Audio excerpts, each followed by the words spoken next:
Hi friends, welcome to Salem Padma சமையல். இன்றைக்கி நம்ம என்ன பார்க்க போகிறோன்னா, ஒரு ஹெல்த்தியான பீட்ரூட் பொரியல் தான் பார்க்க போகிறோம். ஒரு சிலருக்கு பீட்ரூட் பொரியல்னாலே பிடிக்காது. இது இப்போ நான் கொஞ்சம் டிஃப்ரெண்ட்டாக பண்ண போகிறோம். தேங்காய் பூ போடாமல் கொஞ்சம் ஹெல்த்தியாக பண்ண போகிறோம். அதுக்கு முன்னாடி நம்ம சேனல் இப்போ தான் பார்க்குறீங்கன்னா மறக்காமல் சப்ஸ்கிரைப் பண்ணிக்கோங்க. பக்கத்தில் இருக்கிற பெல் பட்டனையும் அழுத்திக்கோங்க. இப்போ அதுக்கு தேவையான பொருள் பார்த்தீங்கன்னா 1/4 கிலோ அளவுக்கு பீட்ரூட் கட் பண்ணி வச்சுருக்கேன். ஒரு பெரிய வெங்காயம், 2 பச்சை மிளகாய், ஒரு 4-5 பூண்டு பார்த்தீங்கன்னா நான் தட்டி வச்சுருக்கேன். கருவேப்பிலை 2 கொத்து. இது தாளிக்கிறதுக்கு கடலைப்பருப்பு உளுத்த மாதிரி ஒவ்வொரு டீஸ்பூனு, 1/2 டீஸ்பூன் கடுகு. இது கடலை மாவு 2 டேபிள் ஸ்பூன் அளவுக்கு.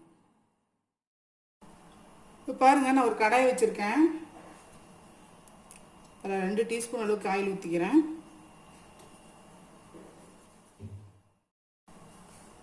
இப்போ இந்த கடலைப்பருப்பு உளுத்தம் பருப்பு கடுகு போட்டுக்கலாம்.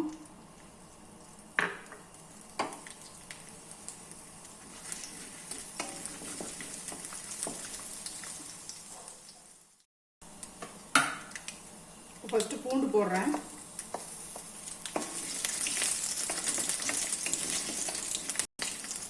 வெங்காயம், பச்சை மிளகாய், கருவேப்பிலை போட்டுக்கலாம்.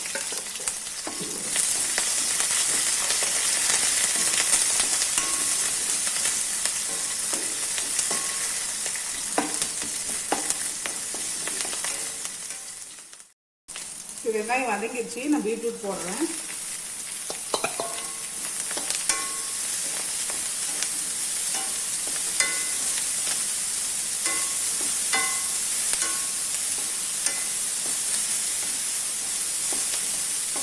ஒரு 2 நிமிஷம் வதங்கிட்டோம். 2 நிமிஷம் நல்லா வதங்கிடுச்சு. இப்போ நம்ம தண்ணி ஊற்றிக்கலாம். காய் மூழ்கிற அளவுக்கு ஊற்றிட்டு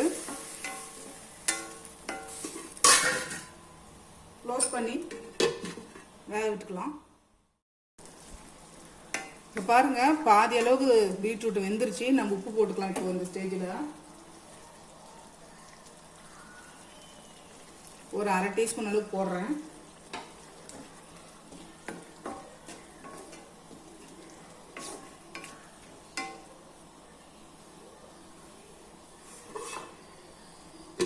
மறுபடியும் வேக வச்சுக்கலாம் மூடி. இப்போ பாருங்கள், நம்ம பீட்ரூட் நல்லா வெந்துருச்சு. இப்போ இந்த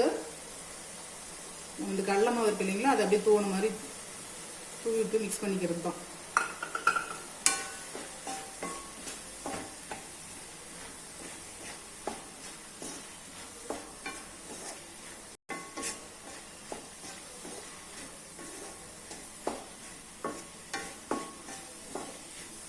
இது ஒரு 2 நிமிஷம் அப்படியே வதக்கிக்கலாம். இப்போ மல்லித்தழை போட்டுக்கலாம். அவ்வளோதாங்க, நம்ம பீட்ரூட் பொரியல் ரெடிங்க. இப்போ பாருங்கள், நம்ம செஞ்ச பீட்ரூட் பொரியல் ரெடி ஆயிடுச்சுங்க. இது பார்த்தீங்கன்னா நல்லா ரைஸ்க்குலாம் வச்சு சைட் டிஷ்ஷை வச்சு சாப்பிட்லாம். இந்த வீடியோ உங்களுக்கு பிடிச்சிருந்தாக்கா மறக்காமல் லைக் பண்ணுங்கள், ஷேர் பண்ணுங்கள், கமெண்ட் பண்ணுங்கள்.